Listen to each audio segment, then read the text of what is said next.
Kegiatan rembuk stunting sekaligus musyawarah desa digelar di Balai Desa Nangai Tayau, Kecamatan Amen, Kabupaten Lebong, Provinsi Bengkulu, pada Senin, 22 September 2025.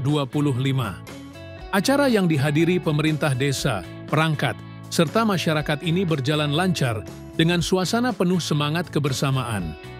Dalam rembuk stunting, masyarakat diajak untuk peduli terhadap pencegahan dan penanganan stunting sebagai upaya mencetak generasi sehat dan berkualitas.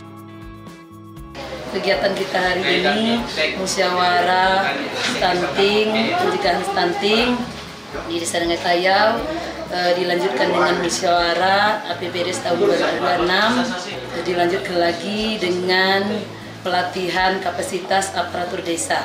Sementara itu, melalui musyawarah desa, warga turut aktif menyampaikan pendapat, ide, serta masukan demi pembangunan Desa Nangai Tayau yang lebih baik ke depannya. Partisipasi masyarakat yang antusias menjadi bukti kuatnya rasa kebersamaan, sekaligus semangat gotong royong untuk memajukan desa. Harapan kami, semoga Desa Nangai Tayau ini semakin maju. Andai ada yang belum kami perbuat, mungkin insya Allah di tahun 2026 kami akan berusaha masukkan ke RKPDes di tahun 2026.